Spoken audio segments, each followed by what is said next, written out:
Hey guys, tonight we're gliding through moonlit waters, past the soft rustle of reeds and the distant splash of a paddle. You're not in Venice, and this isn't a lazy gondola ride. You're drifting through the mirrored canals of Tenochtitlan, the Aztec capital, where the stars above shimmer in the water below, and the air smells faintly of damp earth, crushed marigolds, and roasted maize. You're surrounded by floating gardens, chinampas, patches of green that seem to hover on the lake surface like magic carpets stitched from mud and dreams. You probably won't survive this, by the way. Not because of the chinampas, they're lovely, but because you're a time-traveling outsider in a city where even the flowers have ceremonial roles, and the wrong glance at a priest's headdress might earn you a one-way ticket to the obsidian blade. But don't worry, you're just here to observe. Quietly. Preferably without touching anything. So, before you get comfortable, take a moment to like the video and subscribe, but only if you genuinely enjoy what I do here. And hey, drop your location and local time in the comments. I love seeing where you're tuning in from. Now, dim the lights, maybe turn on a fan for that soft background hum, and let's ease into tonight's journey together. You trudge along a narrow strip of land, barely wide enough for your feet, flanked on both sides by water that glows silver under the moon. The chinampa you're walking on is lush. Rows of maize stand tall like sentinels, their leaves whispering secrets to the night breeze. Squash vines curl around your ankles, and somewhere nearby, a frog croaks like it's trying to beatbox. You pause, crouch, and touch the soil. It's damp, rich, and strangely warm. This isn't ordinary dirt. It's lake bed muck, dredged from the bottom of Lake Texcoco and layered with decaying vegetation, ash, and compost. It smells like life and death had a very productive meeting. The Aztecs didn't invent chinampas, but they perfected them. Earlier cultures, like the Xochimilca, had experimented with floating agriculture, but the Aztecs scaled it up like they were building the Amazon warehouse of food production. By the time the Spanish arrived, there were thousands of chinampas crisscrossing the lake, each one a self-contained ecosystem. Some historians still argue whether chinampas were truly floating or just raised beds built on shallow lake bottoms. The truth? A bit of both. They were anchored, but they gave the illusion of drifting, like a magician's trick you can walk on. You pass a gardener, bare-chested, his skin glistening with sweat and moonlight. He's using a long pole to stir the water near the edge of the chinampa, loosening sediment to scoop onto the garden. His hands are calloused, his movements rhythmic. You nod, he nods back, and neither of you speaks. It's not that he's unfriendly, it's just that in this world, the plants do most of the talking. A canoe glides past, its prow decorated with feathers and gourds. Inside, a woman balances baskets of chilies and beans, her face serene, her posture perfect. She's heading toward the market, even though it's nearly midnight. The Aztecs didn't waste daylight on transport. They used the cool hours to move goods, letting the sun do the growing. You watch her disappear into the mist, the sound of her paddle fading like a lullaby. You reach the edge of the chinampa and step onto a narrow canoe yourself. It rocks gently, and for a moment you feel like you're floating in space. The stars above, the stars below, and you in between, just another speck in the Aztec cosmos. You paddle slowly, passing chinampas blooming with flowers so vivid they look photoshopped. marigolds, dahlias, and something that smells like mint but bites like pepper. You're not sure if it's a spice, or a medicine, or a trap. Probably all three. You hear laughter, soft, musical, and slightly mischievous. A group of children are playing on a chinampa, chasing fireflies and pretending to be jaguars. One of them spots you and roars. You roar back. He giggles and disappears into the maze. You smile, but then you remember, this city has rules, and you don't know them. Best to keep moving. You pass a chinampa with no crops, just stones arranged in spirals and feathers tied to stakes. It's a ritual garden, used for offerings and ceremonies. You feel a chill, not from fear, but from reverence. The Aztecs didn't separate farming from faith. Every seed planted was a prayer, every harvest a hymn. You wonder if the soil remembers the songs. As you drift farther, the city opens up. Tenochtitlan isn't just a city. It's a mosaic of temples, markets, homes, and gardens, stitched together by water. The chinampas are its lungs, breathing food and flowers into every corner. You realize that without them, this place wouldn't just be less beautiful, it would be impossible. They're not decoration, they're survival. You pause, letting the chinampa drift. The water laps gently against the sides, and the scent of maize and wet earth fills your nose. Somewhere in the distance, a flute plays a tune that sounds like wind through feathers. You close your eyes just for a moment and let the chinampa cradle you. Tomorrow, you'll learn how this mud became gold. But tonight, you float. You wake to the sound of sloshing water and the earthy perfume of something halfway between compost and incense. The canoe rocks gently beneath you, and the chinampa ahead glows with a strange golden hue, not from sunlight, but from the richness of its soil. You paddle closer, drawn by the scent and the shimmer, and step onto the garden like it's sacred ground, which, in a way, it is. This is where mud becomes gold. You crouch again, fingers sinking into the soil. It's warm, moist, and dense with life. Not just worms and roots, but the microscopic orchestra of bacteria, fungi, and decomposing matter that turns sludge into sustenance. The Aztecs knew this intuitively. They didn't have microscopes, but they had centuries of observation, trial, and error.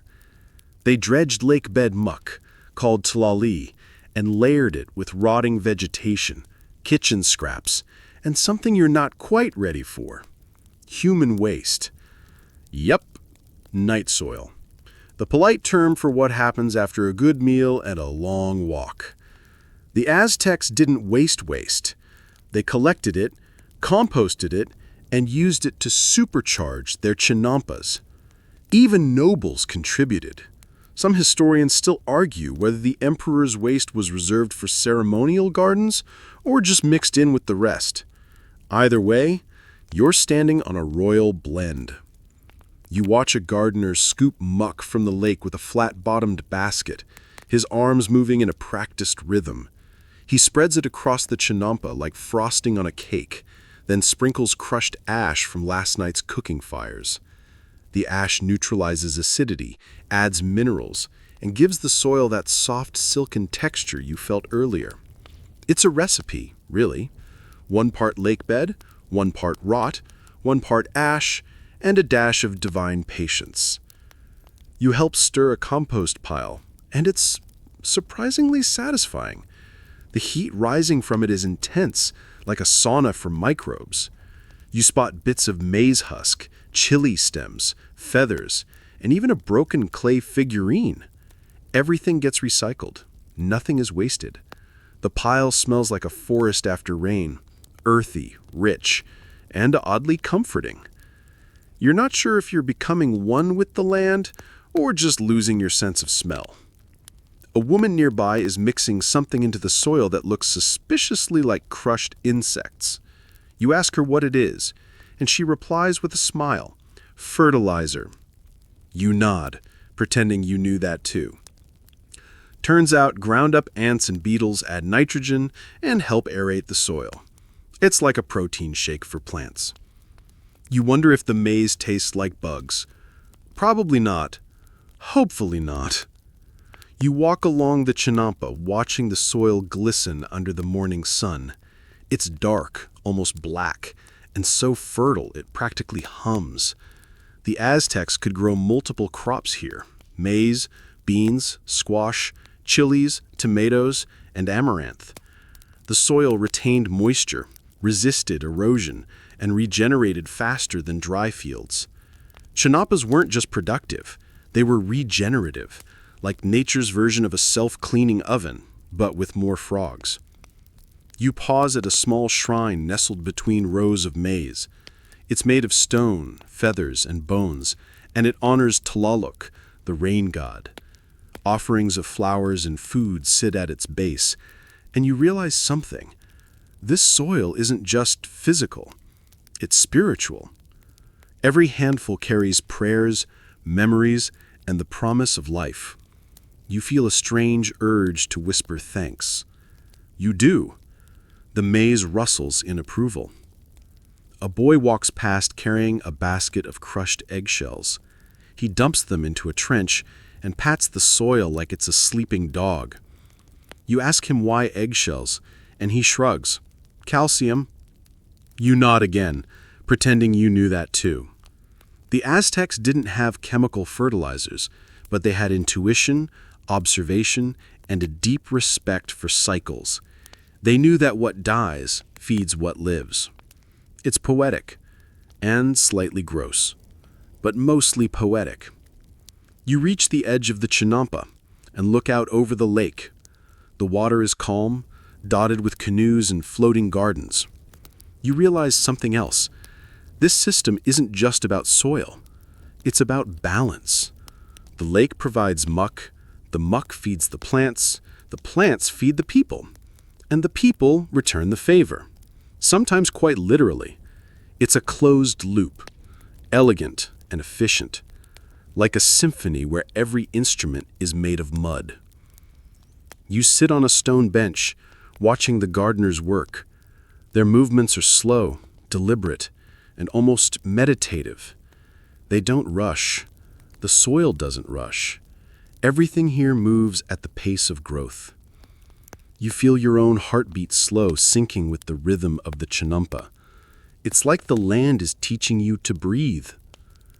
A heron lands nearby, its long legs sinking slightly into the soft earth.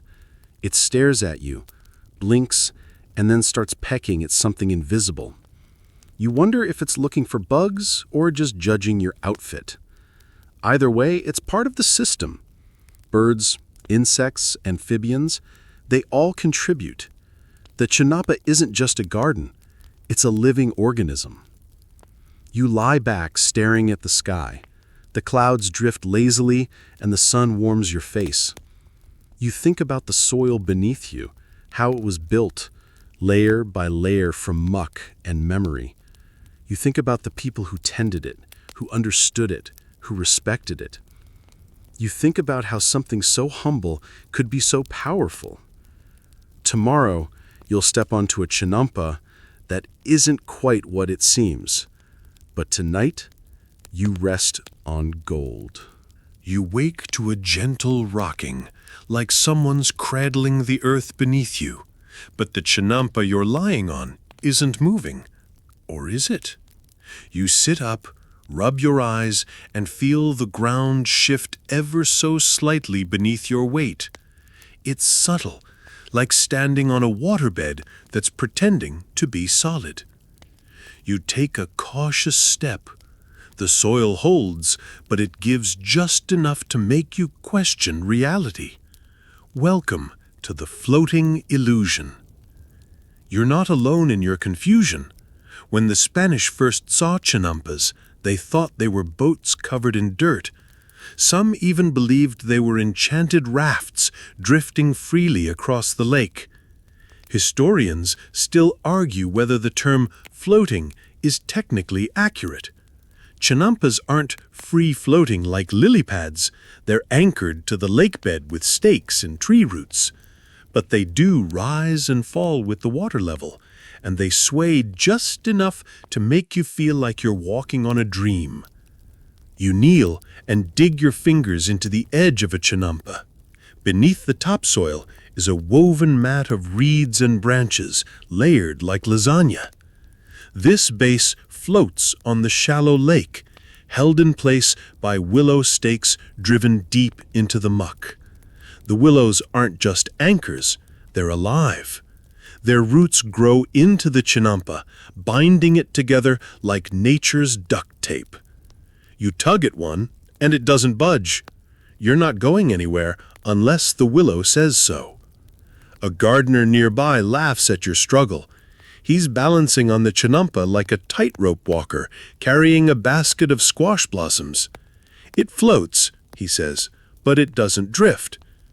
You nod, not trying to fall into the canal. The illusion is strong. You feel like you're on a raft, but the raft is part of the land, and the land is part of the lake. It's like walking on a metaphor. You watch a group of workers build a new chinampa. They start by laying down reeds in a crisscross pattern, then pile on lakebed muck, compost, and vegetation. It's messy, smelly, and strangely beautiful. The layers are precise, like a recipe passed down through generations. You ask how long it takes to build one. Depends, someone shrugs. A few weeks? A lifetime? Forever?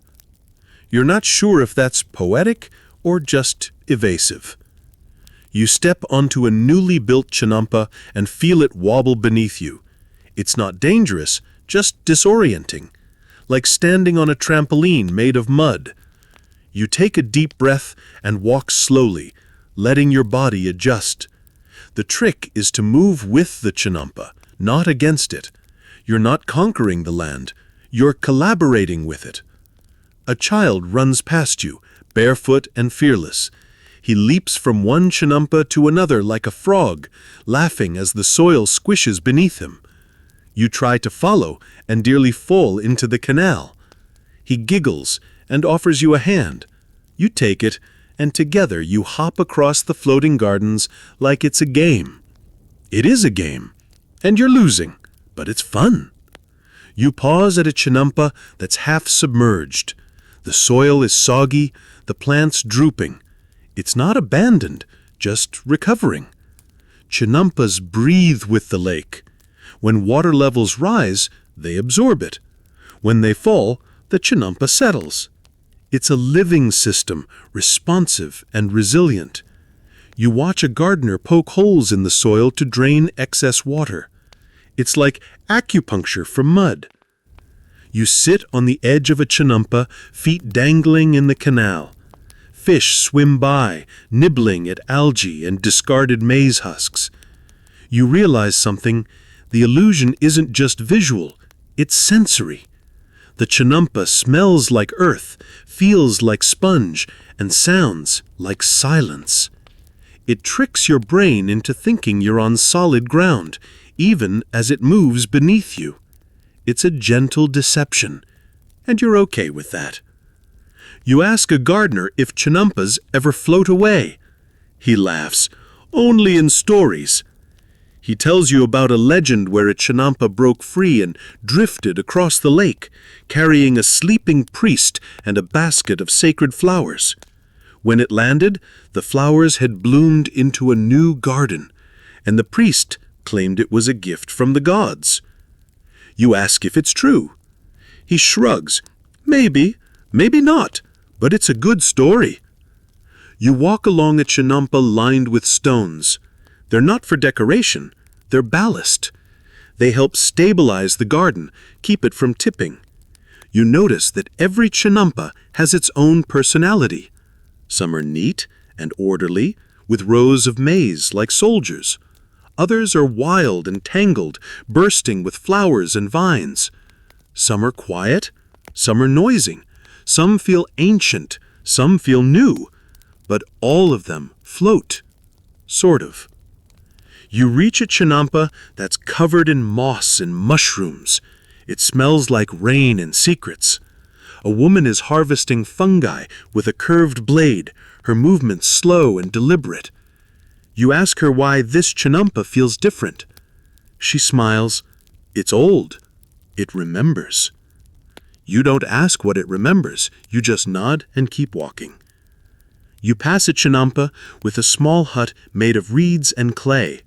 Inside, a man is painting on bark paper, his brush made from agave fibers. He's drawing chinampas, floating gardens within floating gardens. You ask why. He says, to remind us that we live on illusions, but they feed us. You're not sure if he's a philosopher or just really into metaphors. Either way, you like him. You lie down again, letting the chinampa cradle you. The soil is soft, the air warm, and the stars begin to blink awake. You feel the garden shift beneath you, just slightly, enough to remind you that you're not on land. Not really. You're on something older, wiser, and more forgiving. Tomorrow, you'll learn how these floating illusions are held in place. But tonight, you drift. You wake to the sound of wood tapping against wood, sharp, rhythmic, and oddly soothing. You sit up, blink away the mist, and see a gardener driving stakes into the edge of a chinampa. He's using a mallet carved from a single piece of hardwood, and each strike sends a tremor through the soil. You crawl closer, curious, and realize these stakes aren't just for show. They're anchors, and they're everywhere. Welcome to the world of stakes, willows, and woven roots. You watch the gardener work, his arms steady, his focus absolute. The stake is long, almost twice his height, and he drives it deep into the lake bed with practiced ease. Around him, dozens of other stakes form a jagged perimeter, like the ribs of a sleeping dragon. These aren't random. They mark the boundaries of the chinampa, holding it in place against wind, water, and time. You ask why stakes, and he gestures to the lake. He says, "It moves. We don't." You nod, pretending that makes perfect sense. The stakes are made from willow wood, flexible, resilient, and eager to grow. Once planted, they don't just sit there. They sprout. Their roots dig into the muck, intertwining with the chinampa's base, creating a living fence. It's part engineering, part botany, and part magic. You walk along the edge of a chinampa, tracing the line of stakes. Some are fresh, their bark still smooth. Others are ancient, gnarled and moss-covered, their tops split like old bones. You touch one and feel it pulse with life. It's not just wood, it's a guardian. You whisper, "Thanks." It doesn't respond, but the wind shifts slightly, like it's listening. A group of gardeners are weaving reeds between the stakes, creating a lattice that holds the soil in place. It's like basket making on a massive scale. The reeds are damp, pliable, and smell faintly of lake water and sun. You help weave a few, your fingers clumsy but eager. The gardeners smile, correcting your technique with gentle nudges. You're not good at it, but you're trying. That counts. You pause at a chinampa where the stakes have been replaced with living trees. Willows mostly, their branches drooping like sleepy dancers. The trees form a canopy over the garden, filtering sunlight and providing shade. Their roots dig deep, anchoring the chinampa with a grip stronger than any rope. You sit beneath one and feel the ground breathe. It's alive, and it's holding you. You ask a gardener how long it takes for the trees to grow strong enough to anchor a chinampa. He shrugs. Depends on the tree, depends on the lake, depends on the gods.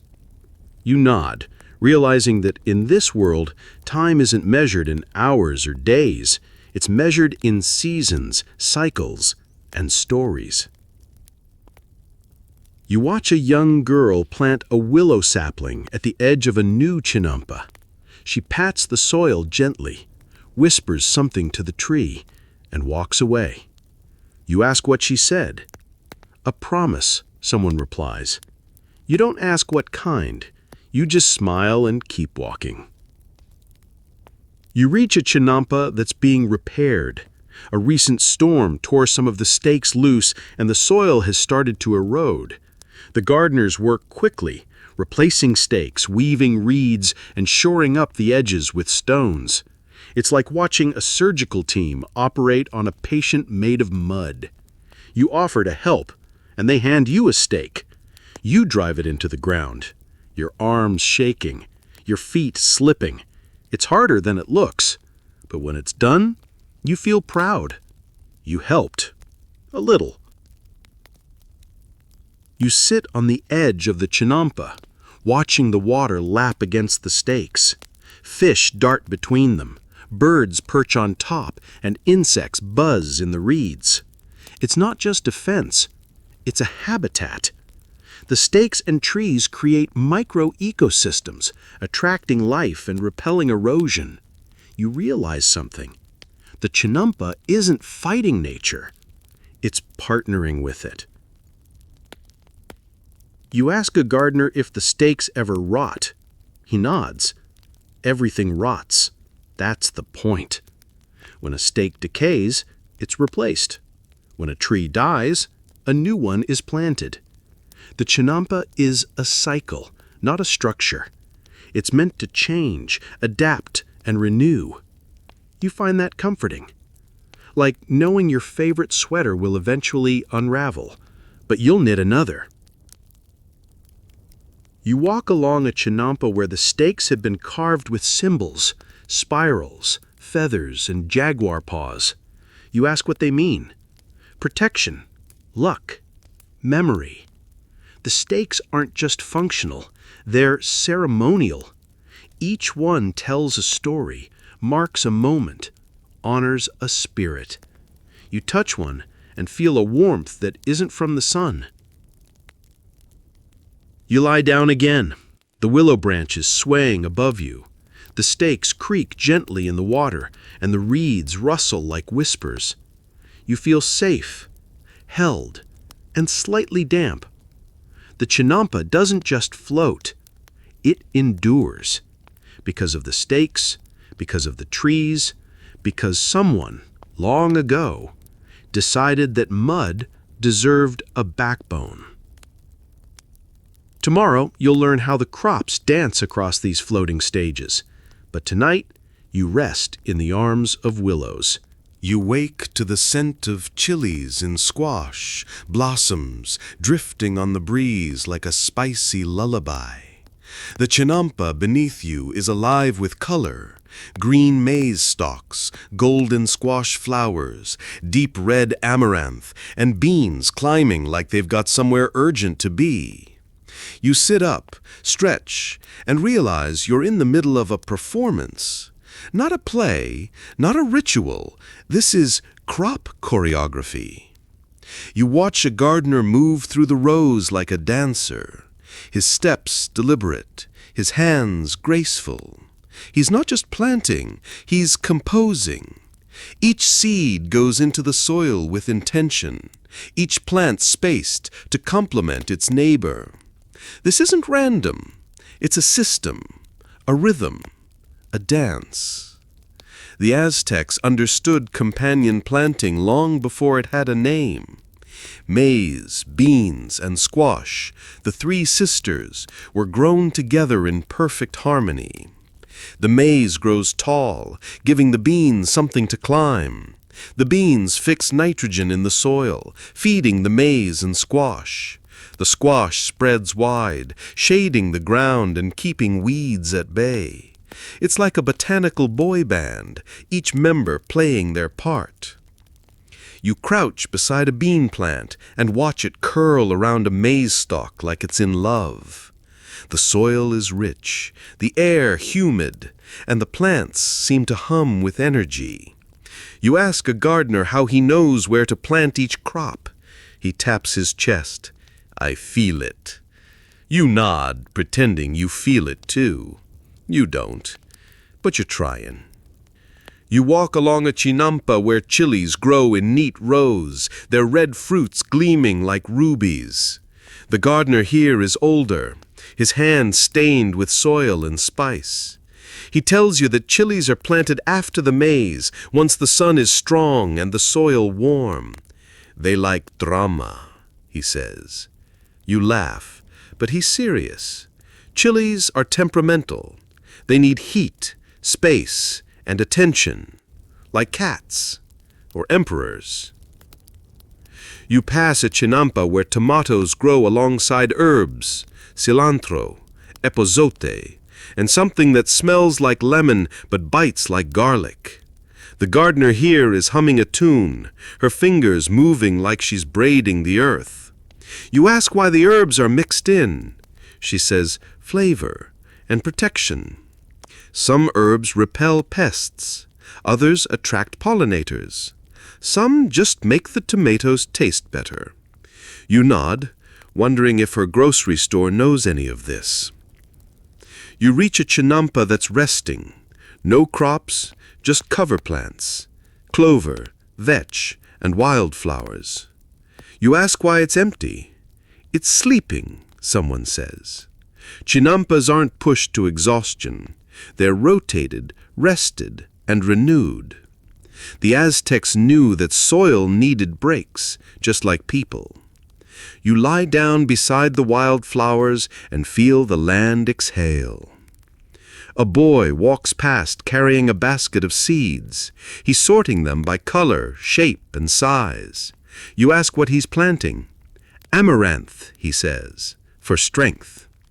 Amaranth was a staple crop, rich in protein and sacred to the gods.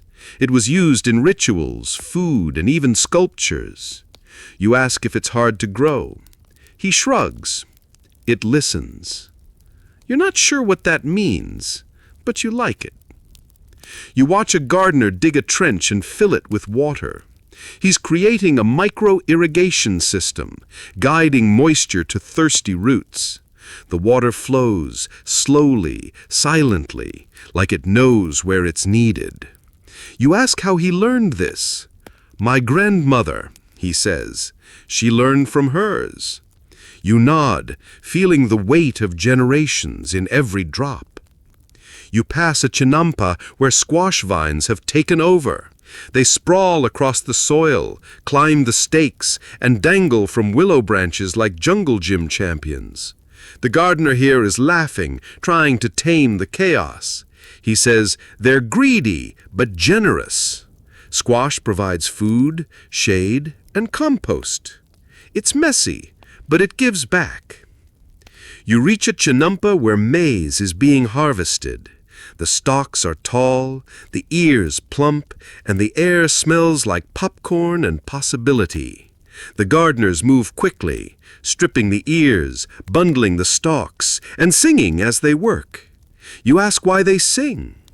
To thank the plants, someone says, and to keep the rhythm. You hum along, off-key but enthusiastic. You sit beside a pile of harvested maize, the kernels glistening in the sun. You ask what happens next. We dry it, grind it, eat it, offer it. Maize isn't just food, it's culture, it's currency, it's sacred. You hold an ear in your hands and feel its weight. It's heavier than you expected, like it's carrying history. You lie back again, the chinampa cradling you. The crops sway gently in the breeze, their leaves rustling like applause. You realize something.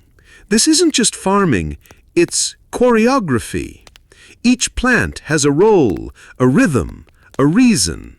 The gardeners aren't just workers, they're conductors, and the chinampa is their stage. Tomorrow, you'll paddle through the canals that connect these floating gardens. But tonight, you sleep among the dancers. You wake to the sound of paddles slicing through water, soft, steady, and hypnotic. The sun is just rising, casting golden streaks across the canals that weave between the chinampas like ribbons of light. You sit up in your canoe, stretch, and watch as the floating farms come alive.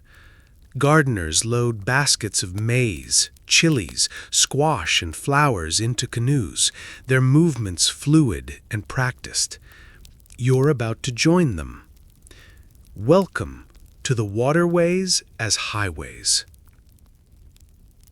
You dip your paddle into the water and push off, gliding between chinampas like a leaf on a breeze. The canals are narrow but deep, carved with precision and maintained with care. They're not just irrigation channels, they're transportation routes. In Tenochtitlan, roads are optional, canoes are essential. You pass a gardener balancing a stack of baskets on his head, his canoe barely rippling the water. He nods as he passes, and you nod back, trying not to tip over. The canals are busy this morning. Dozens of canoes ferrying goods to market, offerings to temples, and gossip to neighbors. It's like rush hour, but quieter, wetter, and with fewer honking horns. You paddle alongside a woman carrying marigolds and dahlias. Her canoe smells like a florist's dream. She tells you she's heading to the temple to make offerings. "Flowers speak," she says. "The gods listen." You ask if they prefer marigolds. She shrugs. "They like color." You nod, wondering if your local deity would accept a bouquet of supermarket carnations. You reach a junction where several canals meet, forming a watery crossroads.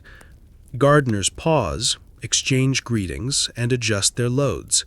It's a social hub, a place where news travels faster than the current. You overhear someone mention a chinampa that grew maize twice as fast this season. "Too much night soil," someone jokes. You laugh, then realize they're serious. You pass a canoe filled with herbs, epazote, mint, and something that smells like cinnamon but looks like seaweed. The gardener tells you it's used for stomach aches and ceremonies. "Sometimes both," he says. You ask if he's a healer. He shrugs. "I'm a gardener." You realize the line between farmer and doctor is thin here, maybe non-existent. You reach a chinampa where a group of children are loading tiny canoes with flowers. They're giggling, splashing, and occasionally tipping over. You ask what they're doing. "Practice," someone says. "They'll be traders soon." You watch one boy expertly balance a basket of dahlias while paddling with one hand. You try it. You fail. He laughs. You laugh. It's fine. You pause at a canal where the water is unusually clear. Fish dart beneath your canoe, and the reflection of the sky is so perfect it feels like you're paddling through clouds. You ask a gardener why this canal is so clean. He says, "It's sacred. We don't dump here." You nod, grateful for the clarity, both literal and metaphorical. You reach a chinampa where a woman is unloading maize. She tells you she's trading it for clay pots and obsidian blades. You ask why obsidian? "For rituals and cooking." You raise an eyebrow. She laughs. "Not the same blade." You're relieved. You pass a canoe where a man is singing. His voice is deep, melodic, and echoes across the water. You ask what he's singing. "A planting song, to bless the journey." You ask if it works. He shrugs. The maze listens. You're starting to believe it. You reach a chinampa where a woman is painting symbols on her canoe. Spirals, feathers, and jaguar paws. You ask what they mean. Protection, speed, memory. You ask if the canoe remembers. She smiles. It does. You paddle away, wondering what your canoe would remember. Probably your failed flower balancing attempt. You pause at a canal where the water is still, the air quiet, and the chinampas seem to hold their breath. You lie back in your canoe, letting it drift. The sun warms your face, the water cradles your body, and the sounds of paddles and laughter fade into a gentle hum. You feel like you're floating through time. You realize something. These canals aren't just highways, they're lifelines. They connect chinampas to markets, temples, homes, and each other. They carry food, stories, and dreams. Without them, the floating farms would be isolated. With them, they're a network, a community, a civilization. Tomorrow, you'll stir a compost pile that's more personal than you expect. But tonight, you drift through the veins of an empire. You wake to a smell that's complicated. Earthy, pungent, and vaguely reminiscent of a public latrine crossed with a bakery. You sit up, nose wrinkling, and realize you're beside a compost pile. Not just any compost pile. This one is legendary. It's steaming, humming, and alive with activity. And yes, it includes human waste. Welcome to the world of night soil and noble rot. You watch a gardener stir the pile with a long wooden pole, his face serene despite the aroma. He's mixing maize husks, vegetable scraps, ash, and something you'd rather not identify. You ask if it's safe. He nods. It's sacred. You blink. Sacred? He explains. In Aztec culture, waste wasn't shameful. It was useful, even noble.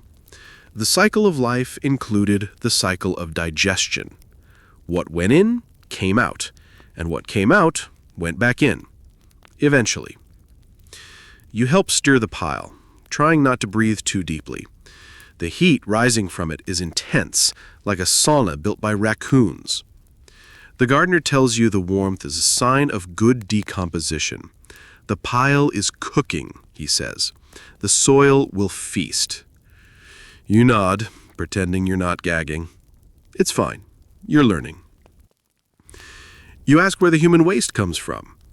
He points to a canoe arriving with clay pots, klasoli, filled with night soil collected from latrines across the city. Even the emperor's palace contributed. Historians still argue whether imperial waste was reserved for ceremonial chinampas or just mixed in with the common muck. Either way, you're standing on a blend of royalty and reality. You watch a gardener add crushed charcoal to the pile. It helps absorb odors, balance pH, and improve texture. You ask how he knows all this. My mother, he says. She had the best compost in the district.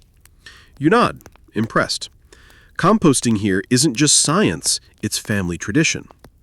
You pass a chinampa where the soil is dark, rich, and smells like rain. The gardener tells you it was fed with compost from 3 generations. My grandfather's breakfast is in this maze, he jokes.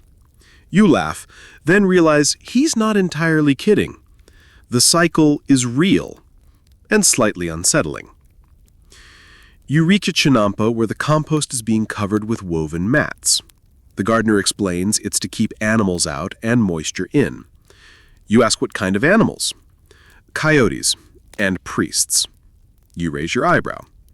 He grins. Joking, mostly. You decide not to investigate further. You watch a woman add crushed bones to her compost. You ask why. Calcium and memory. You ask what kind of bones. Chicken, fish, ancestors. You pause. She's serious. In some cases, cremated remains were added to sacred gardens. Not common, but not unheard of. You whisper thanks to the soil, just in case. You pass a chinampa where the compost is singing. Not literally, but the gardener is humming as he stirs. You ask why. It helps the microbes, he says. You laugh. He doesn't. You stop laughing. Maybe he's right. Maybe bacteria like lullabies. You reach a chinampa where the compost is being turned by hand. No tools, just fingers and patience. The gardener tells you it's a ritual. He says to feel the cycle. You ask if it's gross. He shrugs. It's life. You nod, trying not to think about it too hard. You sit beside a compost pile, watching steam rise like incense. The air is thick, the soil warm, and the scent less offensive than before. You're getting used to it, or losing your sense of smell. Either way, you're part of the process now. You ask a gardener if compost ever goes wrong. He nods. Too wet, too dry, too greedy. You ask what greedy means. Too much maize, not enough rot. You realize compost is a balance, like everything else here. Too much of one thing and the pile sulks. Too little and it starves. You respect that. You pass a chinampa where the compost is being blessed. A priest sprinkles water, chants, and offers flowers. You ask why. To honor the cycle. To honor the rot. You nod, feeling oddly emotional. You whisper thanks again. The pile steams in response. You lie down beside a chinampa fed by noble rot. The soil is soft, the air warm, and the plants vibrant. You feel the pulse of life beneath you, fed by waste, warmed by decay, and blessed by intention. You realize something. The Aztecs didn't fear rot. They revered it, because they understood that death feeds life, and that even the humblest offering, yes, even that, has value. Tomorrow, you'll wander through chinampas blooming with flowers and medicine, but tonight, you sleep beside the compost. You wake to a breeze that smells like marigolds and mint, drifting across the chinampa like a perfumed whisper. The compost piles are behind you now, and ahead lies a garden so vivid it feels like a hallucination. You sit up, eyes wide, and find yourself surrounded by color: orange, red, violet, and gold. This isn't a food plot, it's a flower island. You step carefully between rows of blossoms, each one swaying gently in the morning light. Marigolds, cempasúchil, stand tall, their petals like flames. Dahlias bloom in bursts of crimson and white, and tiny purple flowers cluster like gossiping fairies. You crouch, inhale, and feel your brain tingle. The scent is intoxicating, sweet, earthy, and slightly medicinal. You're not just in a garden, you're in a pharmacy, and a temple, and a love letter. Aztec gardeners didn't just grow flowers for decoration. They grew them for rituals, medicine, trade, and storytelling. Marigolds were sacred, used in ceremonies to honor the dead. Their scent was believed to guide spirits home. You ask a gardener if that's true. He nods. They remember. You don't ask what they remember. You just touch a petal and whisper hello. You pass a chinampa where dahlias bloom in perfect symmetry. The gardener here is older, her hands stained with pollen. She tells you dahlias were used to treat epilepsy and skin conditions. And heartbreak, she adds with a wink. You ask if they work. She shrugs. Sometimes. You nod, wondering if your local pharmacy stocks emotional support flowers. You reach a chinampa where herbs are grown in neat rows: epazote, mint, chamomile, and something that smells like eucalyptus but looks like a weed. The gardener tells you it's for fevers and bad dreams, he adds. You ask how it works. You drink it, or burn it, or bury it. You nod, pretending that makes sense. It probably does, in a poetic way. You pass a chinampa where flowers are being harvested for market. The gardeners move quickly, snipping stems, bundling blooms, and singing as they work. You ask why they sing. To keep the flowers happy, someone says. You laugh, then realize they're serious. You hum along, off-key but enthusiastic. You reach a chinampa where a woman is weaving flower crowns. She tells you they're for a wedding. Tomorrow, she says, at sunrise. You ask what kind of flowers she uses. The ones that say yes, she replies. You don't ask what that means. You just smile and keep walking. You pass a chinampa where a priest is blessing the flowers. He sprinkles water, chants, and places feathers among the petals. You ask why.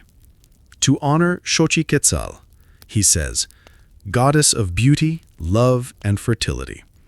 You nod, feeling the air shift. The flowers seem to glow a little brighter. You reach a chinampa where children are painting with flower pigments: marigold yellow, dahlia red, and something that looks like crushed blueberries. You ask what they're painting. The gods, one says, and frogs. You laugh. They don't. You stop laughing. Frogs are serious business here.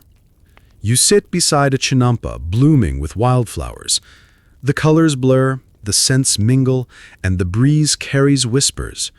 You feel like you're in a dream. The soil beneath you is soft, the air warm, and the flowers seem to lean closer. You ask a gardener if flowers can hear. He nods. They listen. They remember. They forgive. You whisper, thanks, just in case.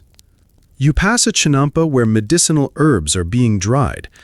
The gardener tells you they'll be ground into powders, mixed into teas, and offered to temples.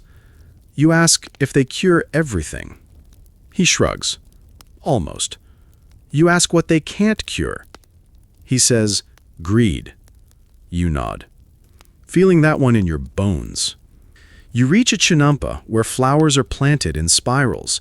You ask why. To confuse evil, someone says, and to please the gods. You walk the spiral, feeling dizzy and delighted. The flowers seem to giggle. You giggle back.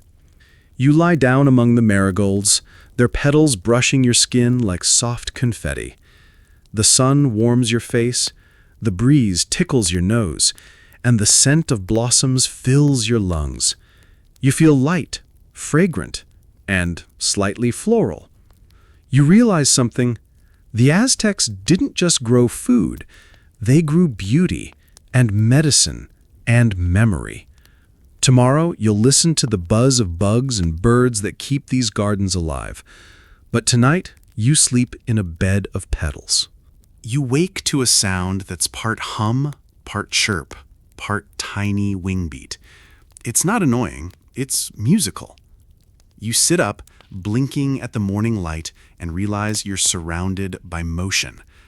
Bees dart between squash blossoms, butterflies flirt with dahlias, and birds swoop low over the chinampa like feathered acrobats.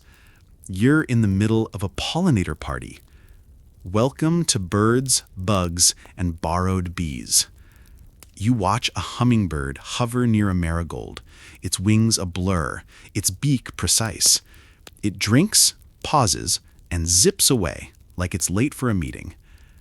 You ask a gardener if they attract hummingbirds on purpose. He nods. They bless the flowers. You ask how. With kisses, he says. You're not sure if that's scientific, but it's adorable.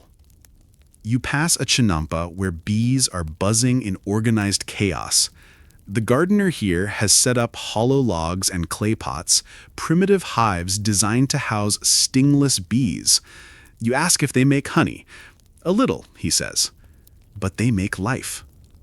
You nod, watching the bees dance from flower to flower like tiny matchmakers. You crouch beside a squash vine and spot a beetle crawling along a leaf. You ask if it's a pest. The gardener squints. Depends, he says. Some eat, some protect, some gossip.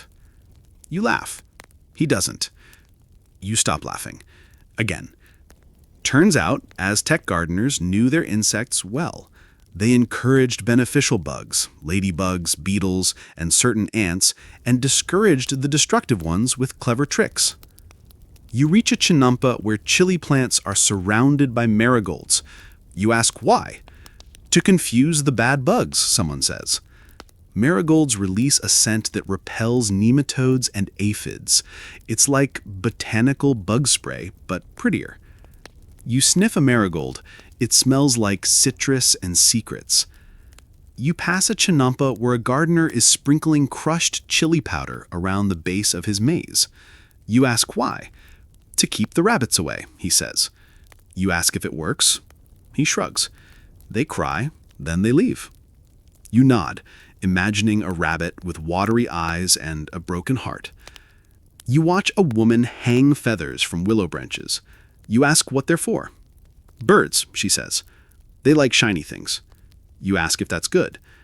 If they eat the bugs, yes. If they eat the seeds, no. You realize bird management here is a delicate balance, like hosting a party where half the guests are helpful and the other half steal your snacks. You reach a chinampa where frogs croak in chorus. You ask if they're welcome. Very, someone says.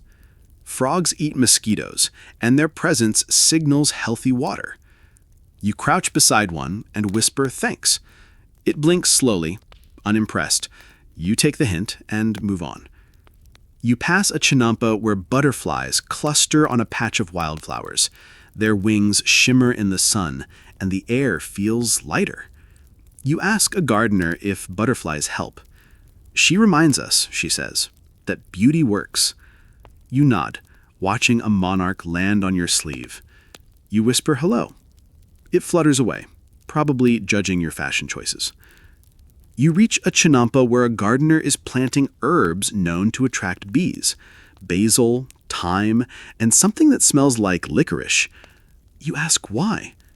To feed the workers, he says. They feed us.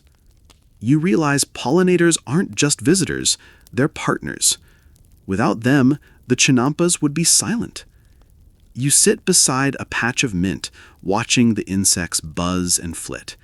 The air is alive, the soil hums, and the plants seem to lean toward the motion.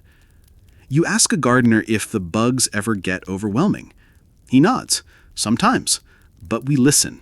We adjust. You ask how. More flowers, less chili, or more chili. Depends on the mood. You laugh. He doesn't. You stop laughing. Again. You pass a chinampa where feathers, bones, and flower petals are arranged in a circle. You ask what it is. A pollinator altar, someone says. To honor the helpers. You ask if it works. They come, she says. That's enough. You whisper thanks to the bees, the birds, and the bugs. Just in case. You lie down among the wildflowers, the hum of wings above you like a lullaby. The air is thick with scent, sound, and motion. You feel like you're floating in a cloud of life. You realize something. The Aztecs didn't just grow plants. They grew relationships with insects, birds, and the unseen forces that keep everything blooming. Tomorrow, you'll sneak into a chinampa where farming meets faith. But tonight, you sleep beneath the buzz. You wake to the scent of copal smoke and the distant sound of chanting. The chinampa beneath you is quiet, but the one ahead pulses with something different, not just life, but reverence. You sit up, paddle slowly, and approach a garden unlike the others. It's not marked by maize or squash, but by feathers, incense, and silence. You found the priest's garden. You step onto the chinampa cautiously. The soil is dark, almost black, and the plants are unfamiliar.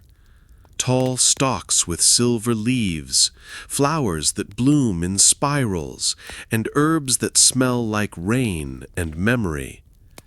You crouch beside a patch of tulsochitl, the sacred vanilla orchid. It's rare, delicate, and deeply ceremonial. You ask a priest nearby if it's for flavor. He smiles. For dreams. This chinampa isn't just a farm, it's a temple. Every plant here has a purpose beyond nourishment. Some are used in rituals, others in medicine, and a few in offerings that blur the line between agriculture and divinity. You watch as a priest places marigolds around a small stone altar, then sprinkles maize kernels in a spiral. You ask what it means. Balance, he says, between earth and sky. You pass a patch of peyote, a cactus with tiny buttons that shimmer in the sun. You ask if it's edible. The priest nods slowly. For visions. You don't ask to try it. You're not ready to see gods before breakfast. But you respect the plant. It's quiet, powerful, and slightly smug. You reach a chinampa where obsidian blades are laid beside bundles of herbs. You ask if it's for harvesting.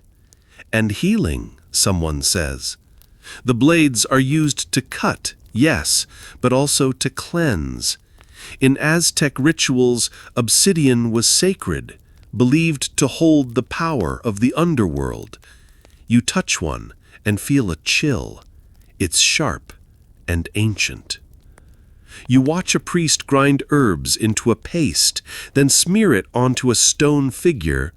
You ask what it's for. Protection, he says, from drought, from disease, from forgetting. You nod, feeling the weight of that last one. Forgetting is dangerous, especially here. You pass a chinampa where feathers are tied to willow branches. You ask why. To call the wind, someone says. You ask if it works. Sometimes, they reply. You feel a breeze. You don't ask questions. You reach a chinampa where a woman is chanting over a bowl of water. She drops petals into it, watches them float, then drinks. You ask what she's doing. Reading, she says. The flowers speak. You ask what they said. You're curious, she replies. You laugh. She doesn't. You stop laughing. You sit beside a shrine made of stone, clay, and maize husks. It's small, humble, and deeply powerful. You ask who it honors. Chicomecoatl, someone says, goddess of agriculture. You whisper thanks. The maize rustles in response. You pass a chinampa where a priest is planting seeds in a spiral. You ask why not rows. Spirals remember, he says. Rows forget. You nod, pretending you understand. You don't. But it feels true. You reach a chinampa where the soil is mixed with ash and bone. You ask if it's safe. It's sacred, someone says. The remains are from offerings, animals, sometimes people. You pause. You ask if the plants grow differently. They listen, the priest says. You whisper thanks again, just in case. You lie down beside a patch of herbs used in purification rituals. The scent is sharp, cleansing, and oddly comforting. You feel the chinampa breathe beneath you, the plants sway above you, and the air hum with intention. You realize something. This isn't just farming, it's faith. Every seed planted here is a prayer. Every harvest a hymn. Tomorrow, you'll watch these gardens survive floods and droughts, but tonight you sleep in sacred soil. You wake to the sound of rain, not a gentle drizzle, but a steady, rhythmic downpour that drums on the water like 1,000 tiny dancers. The chinampa beneath you is soaked, but not drowning. You sit up, water dripping from your hair, and watch as the floating gardens respond, not with panic, but with grace.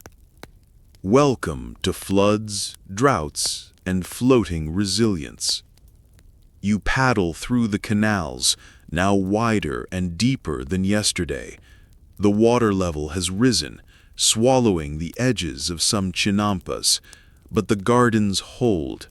Their willow stakes stand firm, their woven bases absorb the excess, and the plants seem to lean into the rain like they've been waiting for it. You ask a gardener if this is normal. He shrugs. It's water. We float.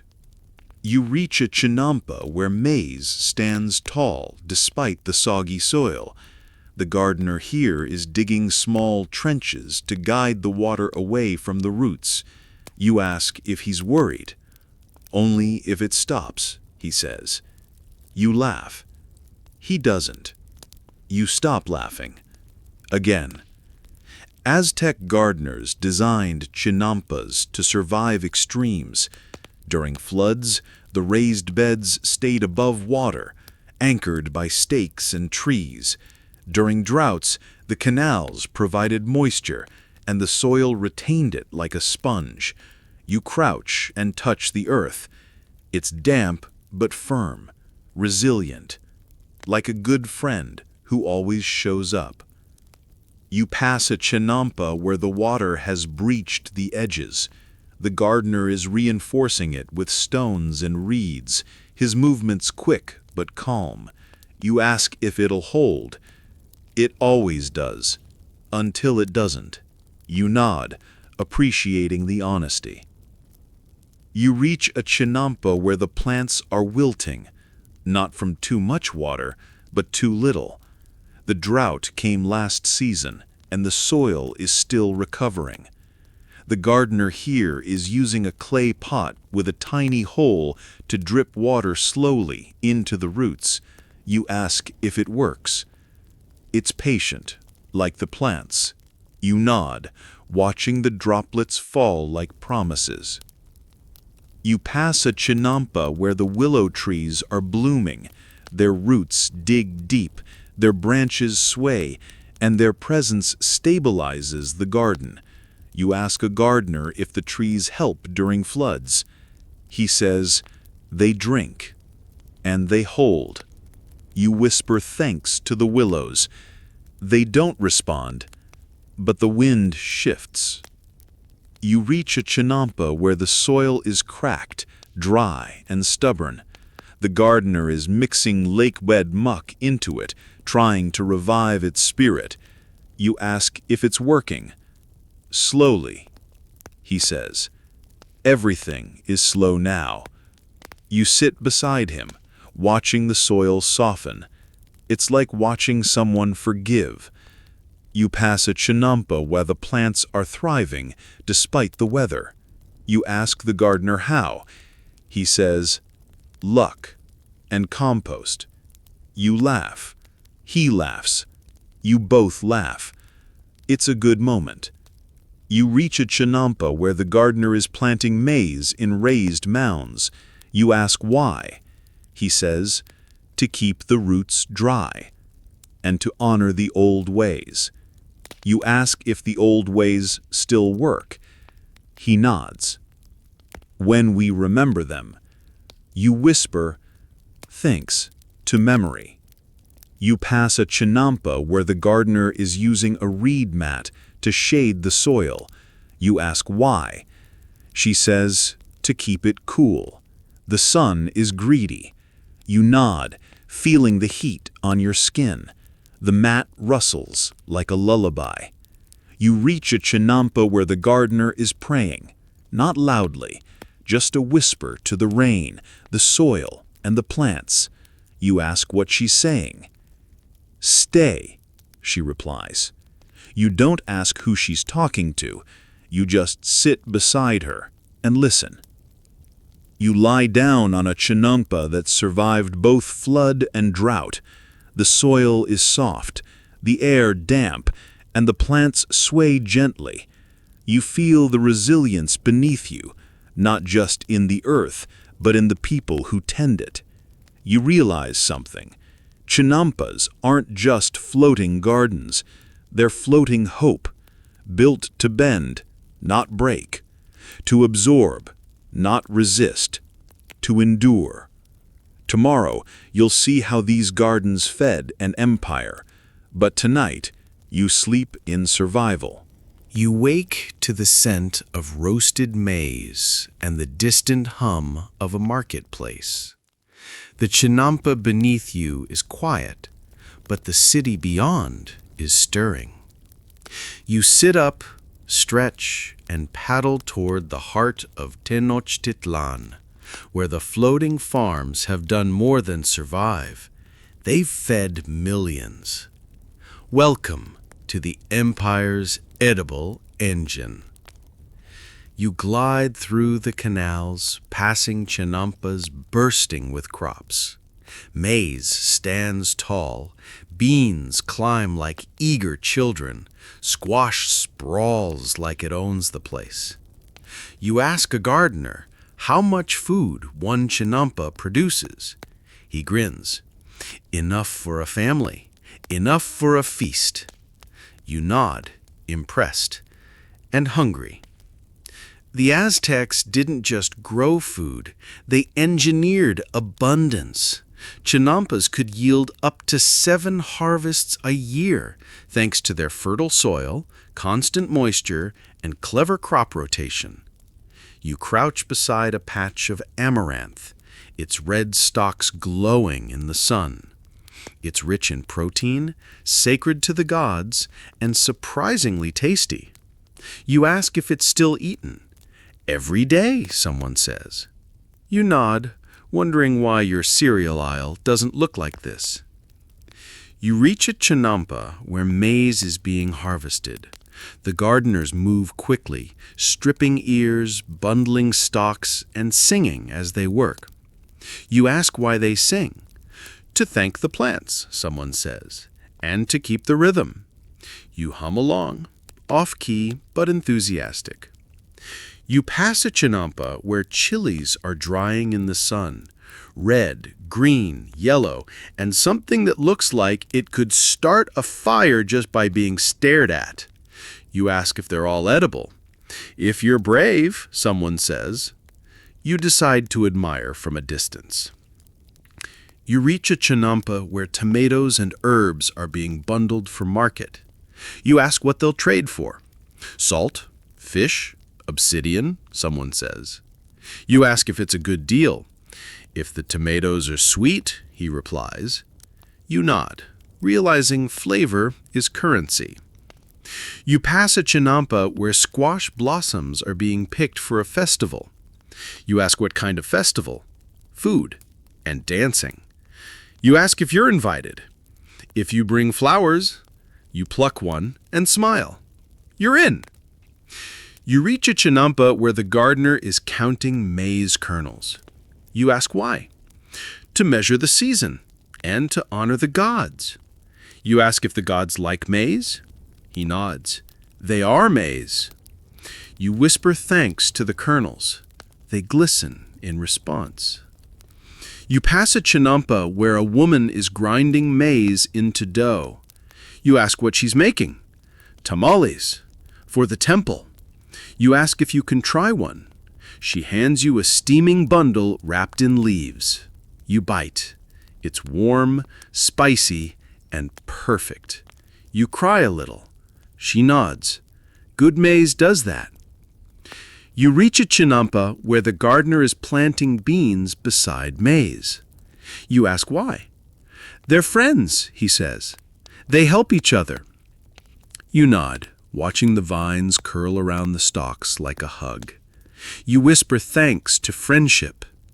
You pass a chinampa where the gardener is sketching his crops on bark paper. You ask why. To remember, he says, and to teach. You ask who he's teaching. Anyone who listens. You listen. You sit beside a chinampa that's fed generations. The soil is rich, the air warm, and the plants sway gently. You ask a gardener if chinampas could feed the world. He shrugs. They've fed an empire. You nod, feeling the weight of that truth. You realize something. These floating gardens weren't just clever. They were essential. Without them, Tenochtitlan would have starved. The temples, the warriors, the poets, all of them depended on the quiet work of gardeners and the magic of mud. The chinampas were the empire's heartbeat, and they still pulse. Tomorrow, you'll hear what the Spanish thought when they saw this miracle. But tonight, you sleep in abundance. You wake to the sound of foreign voices, rough, unfamiliar, and tinged with awe. You sit up, blink at the morning haze, and see them. Men in metal, their eyes wide, their mouths slightly open. They're not from here. They're not supposed to be here. But they've arrived, and they're staring at the chinampas like they've just seen sorcery. Welcome to Spanish confusion and envy. You paddle closer, keeping low, watching as the conquistadors point, whisper, and gesture wildly. One of them steps onto a chinampa and immediately stumbles. The soil gives slightly. The garden sways, and he yelps like a startled goat. You suppress a laugh. The chinampa isn't attacking, it's just floating. Sort of. You overhear one of them mutter, "They farm on water?" Another replies, "It's witchcraft." You blink. Witchcraft? You look around at the maize, the squash, the beans, the flowers. It's mud and patience, not magic. But to them, it's impossible. Their world is fields, fences, and plows. This is a floating miracle. You pass a chinampa where a Spanish scribe is sketching furiously. His parchment is covered in diagrams, raised beds, canals, trees, boats. He's trying to understand.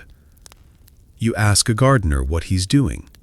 He's copying, he says, so they can steal it. You nod, feeling the tension in the air. The Spanish didn't know what to make of chinampas. Some thought they were rafts. Others believed they were illusions. Historians still argue whether they truly grasped the system or just admired it from a distance. You watch one conquistador poke the soil with his sword. It sinks slightly. He jumps back. You laugh. He doesn't. You stop laughing. Again. You reach a chinampa where the Spanish are trying to build their own version. It's not going well.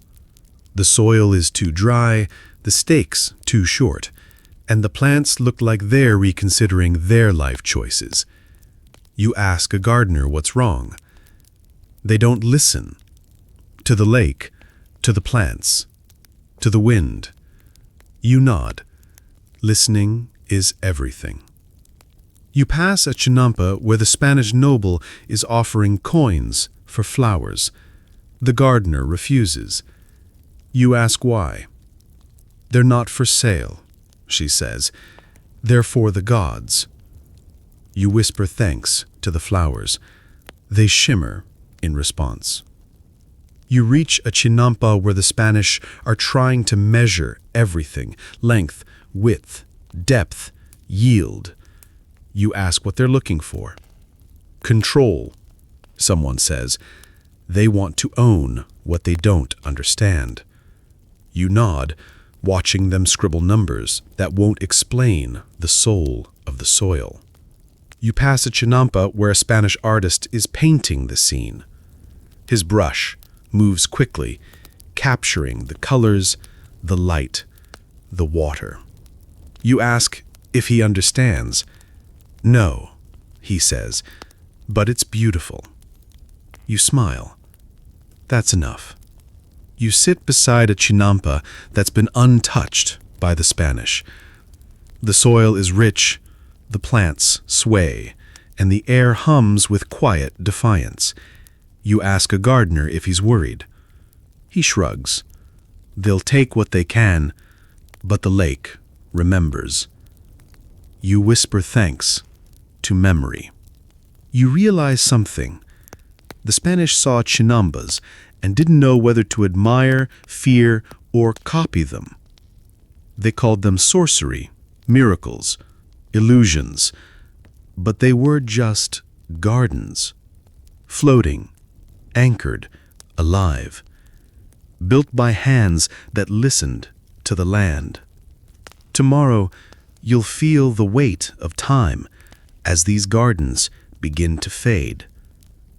But tonight, you sleep in wonder. You wake to silence, not the peaceful kind, but the heavy kind. The kind that feels like something's missing. You sit up, look around, and realize the chinampas are fewer. The canals are narrower. The water is murkier. You paddle slowly, heart sinking, and feel it, the slow unraveling. Welcome to the slow sinking. You pass a chinampa where the soil is cracked, the plants sparse, and the stakes leaning like tired soldiers. The gardener here is old, his hands trembling as he tends to a single maize stalk. You ask what happened. Time, he says, and forgetting. You nod, feeling the weight of both. After the conquest, the chinampa system began to fade. The Spanish brought new crops, new tools, and new priorities. They drained parts of the lake, built roads where canals once flowed, and saw the chinampas as curiosities, not necessities. Historians still argue whether the decline was deliberate or accidental. You watch a canoe struggle through a canal choked with debris. Maybe it was both. You reach a chinampa where the soil is being bulldozed, not by conquistadors, but by modern machines. You ask why. Development, someone says. Progress. You look at the maize, the squash, the flowers. You ask if they'll come back. Not here, he replies. You whisper goodbye. You pass a chinampa where the water is stagnant, the air thick, and the plants wilted. The gardener is gone. You ask a passerby what happened. Move to the city, she says. No time for mud. You nod, watching the chinampa sink slowly into memory. You reach a chinampa where the trees are still strong, but the soil is thin. The gardener is trying to rebuild, layering muck, compost, and hope.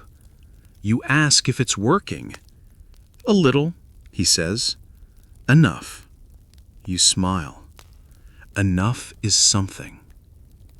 You pass a chinampa where children are playing, but not planting. They splash in the canal, chase frogs, and ignore the wilted herbs. You ask if they know the stories. Someone says, but they like phones more. You laugh, they don't. You stop laughing. You reach a chinampa where a woman is teaching her granddaughter to weave reeds. You ask why. So she remembers, she says, even if the garden forgets. You nod, watching the child's fingers move slowly, carefully, like she's braiding history. You pass a chinampa where the soil is being tested. Scientists measuring nutrients, moisture, and resilience. You ask what they're looking for. A way back, if it's not too late. You whisper thanks to science and to hope. You reach a chinampa where the flowers bloom defiantly. Marigolds, dahlias, and wild herbs sway in the breeze, their colors bright against the fading green. You ask a gardener why she still plants. Because they deserve it, even if no one sees. You whisper thanks to beauty.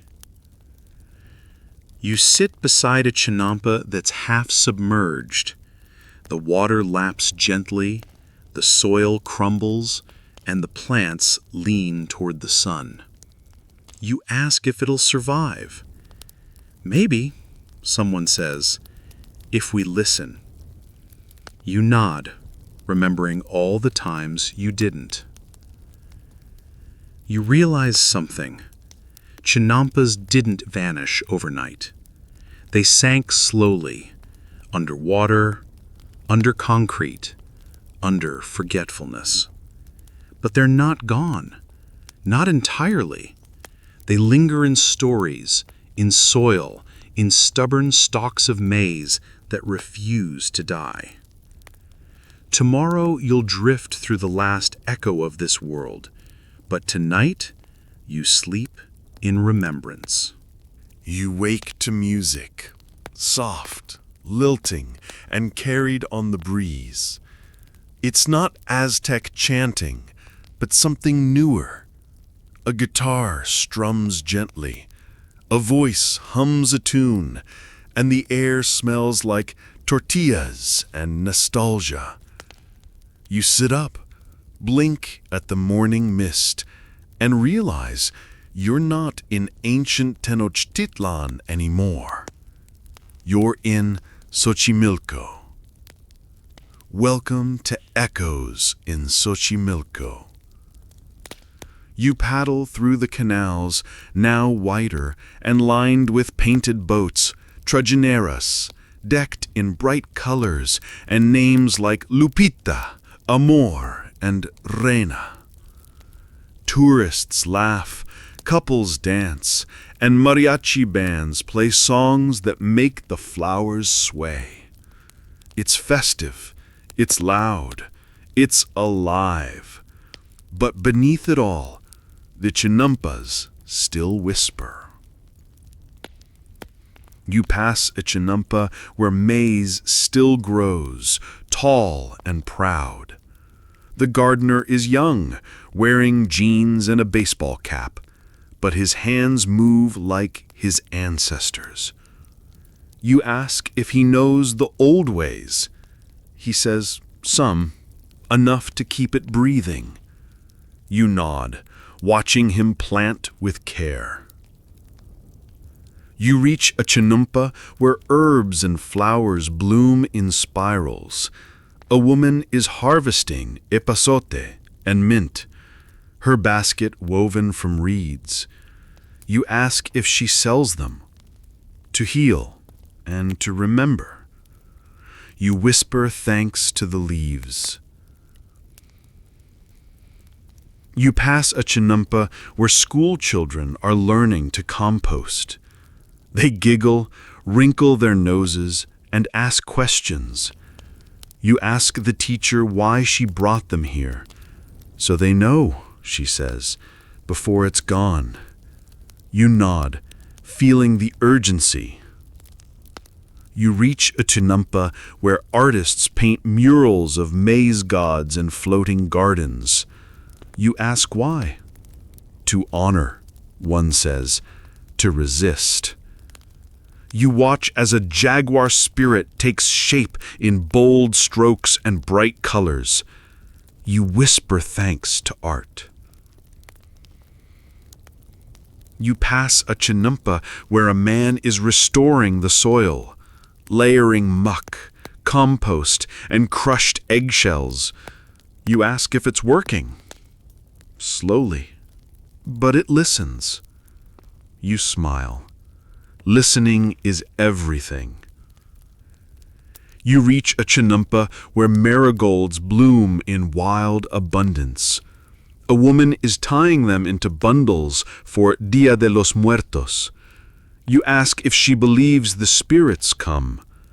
She says, they never left. You whisper thanks to memory. You sit beside a chinampa that's half tourist attraction, half sacred ground. The water laps gently, the flowers sway, and the music drifts like incense. You ask a gardener if chinampas will survive. He shrugs. If we let them. You nod, feeling the weight of that choice. You realize something. Xochimilco isn't just a relic, it's a living echo. The chinampas here still grow, still feed, still teach. They're not what they were, but they're not gone. They're adapting, like they always have. You lie back in your canoe, the mist curling around you, the music fading into a lullaby. The chinampa cradles you, the water rocks you, and the flowers whisper good night. And now we wind down. The air softens, the colors dim, and the sounds of Xochimilco fade into a gentle hum.